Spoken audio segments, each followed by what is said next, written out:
Jessica Delcourt from CNET here at the Tizen Developer Conference in San Francisco. We're in a Hilton hotel where I'm getting my very first look at the Samsung Z. This is a new Tizen-based phone that Samsung just announced. It is not running Android, but it looks a little bit similar to Android. You'll definitely notice you've got the weather widget up front and a bunch of home screens. They only take up the first roughly 2/3 of the screen, and you can swipe to move around. The home screens do have widgets, although Samsung is calling these dynamic boxes. Really, they're the same and they are resizable. On the bottom portion of the screen, you see some static apps. These are commonly used apps such as the dialer, contacts, messenger, camera, app store, and the browser. Folders are supported as well. When you swipe up, that's where you see your app tray, so it's a little bit of a different layout, but we are seeing some of the rounded icons that we've also seen in phones like the Samsung Galaxy S5.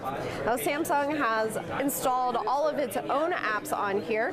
For example, you've got S Health, S Voice, and S Translator, Samsung Link, and Watch On for the TV remote. So the phone does come with an IR blaster. You also see a bunch of commonly used apps like Twitter and Google Search. Because this phone is going to be released in Russia first, you're going to find that search on the home screen, and also maps are powered by Yandex, which is popular in Russia. The settings menu looks very similar to what you get in the Samsung Galaxy S5, so there will be familiarity for people who know that device. You definitely have Wi-Fi, the same download booster, data usage, some display and wallpaper options, safety assistance, power saving mode, ultra power saving mode. You get it. It's very similar to the S5. Now, the Samsung Z also has the same fingerprint scanner that you see in the Galaxy S5 and the same heart rate monitor on the back. To use the fingerprint scanner, you'll simply swipe your finger over the home button on the front, and to use the heart rate monitor on the back, you'll fire up S Health and place your finger on the sensor.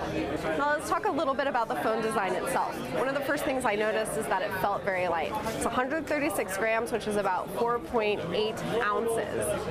The phone is pretty slim as well. It comes in two colors, black and gold, but they only have the black version here.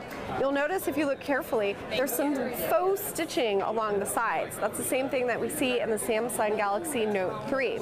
It also has a leather-like appearance, but it's not made of leather. It does have sort of a grippy surface though, so it feels nice to hold in the hand. The Z has a flat top and a flat bottom. There's a little bit of angling here, but it looks pretty cool. And there are some silvery accents along the sides, around the rim, and around the home button. The screen size is 4.8 inches. It is a 720p HD Super AMOLED display. Colors look bright, lettering looks pretty crisp, but it isn't the highest resolution that's possible. Inside, you've got a 2.3 gigahertz Qualcomm Snapdragon quad-core processor. There is a 2.1 megapixel camera on the front and an 8 megapixel camera on the back with flash.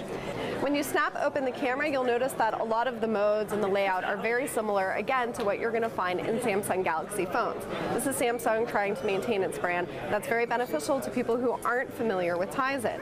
So you have a lot of the same camera modes like beauty face, best photo, you've got your HDR mode, panorama, and even photos that you can take with both the front-facing and rear-facing camera simultaneously. This is called dual shot. The Tizen App Store is a work in progress. You do have featured apps, top apps, paid and free. You don't see a lot of really popular titles worldwide. For example, there isn't Facebook, but you do have Twitter preloaded on the phone. This could be something that Samsung and Tizen are going to work on with developers as the platform continues to grow. However, for now, it's a little bit bare bones. The Samsung Z is going to be launching in Russia first and expanding to other markets after that. I'm Jessica Delcourt for CNET, and you can read much more about the Samsung Z at cnet.com.